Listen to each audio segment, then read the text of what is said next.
आज़ादी के वक्त जहां बड़ी तादाद में हिंदुओं ने भारत का रुख किया, वहीं ऐसे भी खानदान थे जिन्होंने पाकिस्तान में ही रहने को तरजीह दी। आज़ादी के वक्त गुरु मंदिर, बंस रोड, सोल्जर बाजार, रणछोड़ लाइन, नारायणपुरा वगैरह हिंदू आबादी की अक्सरियत वाले इलाके हुआ करते थे। आज भी कराची के बहुत से कदीम इलाके अब भी अपनी हिंदू अक्सरियत और कदीम रहन सहन की वजह से इनफरादियत रखते हैं। इन्हीं इलाकों में एक इलाका रणछोड़ लाइन नारायणपुरा का है, जहाँ से हमने अपने सफ़र का आगाज़ किया। और अब हम मुलाकात करेंगे महर्षि नेवल मंदिर में पंडित मुकेश कुमार से। ये मंदिर रणछोड़ लाइन का सबसे कदीम और अहम मंदिर है।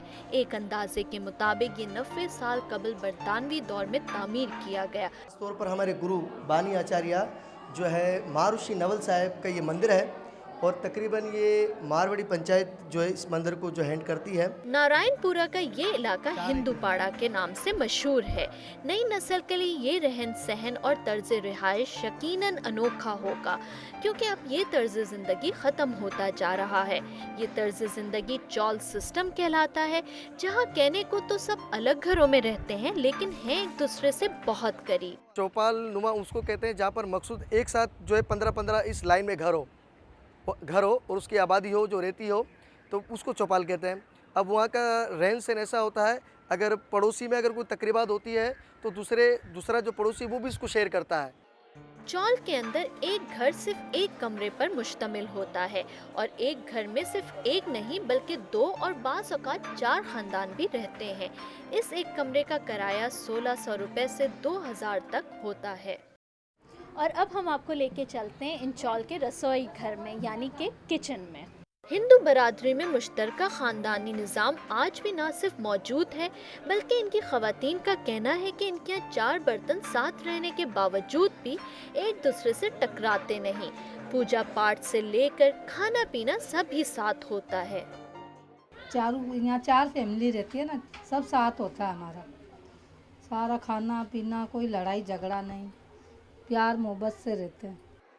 हिंदू पाड़ा के नाम से मशहूर एक और कदीम इलाका और चौल सोल्जर बाजार में भी है। ये बरतानवी दौर की यादगार है। रद्दो-बदल के बावजूद अब भी कहीं कहीं बरतानवी दौर के मखसूस पीले पत्थर नजर आ ही जाते हैं।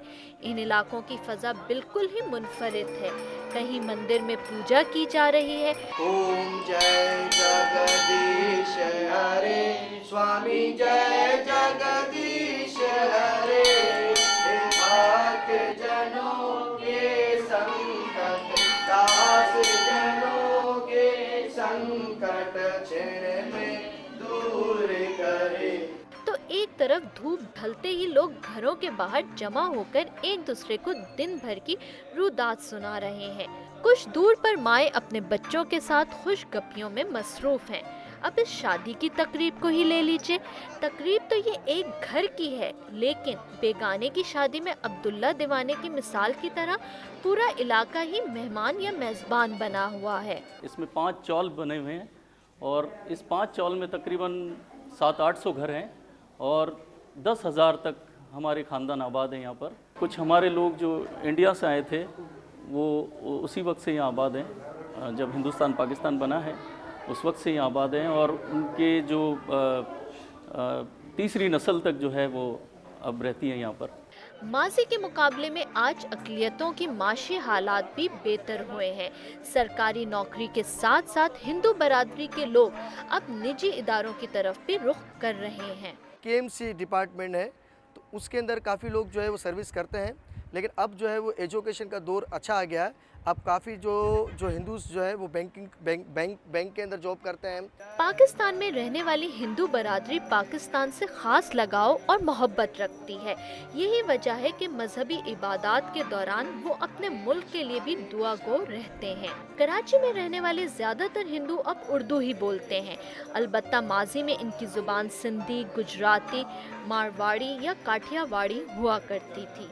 इस्लामी जमहूरिया पाकिस्तान को ये तारीख़ी एजाज़ भी हासिल है कि दुनिया के 2 बड़े मज़ाहिब ने यहाँ से जन्म लिया। वाल्मीकि ने रामायण इसी खित्ते में लिखी, जो हिंदू धर्म की मुक़द्दस तरीन किताब समझी जाती है, और सिख धर्म के बानी गुरु नानक देव जी महाराज ने ना सिर्फ इस खित्ते में जन्म लिया, बल्कि गुरु ग्रंथ साहब की तालीमात का आगाज़ भी इसी खित्ते से हुआ। कैमरामैन इमरान जॉन के साथ रबिया बेग, जियो न्यूज़, कराची।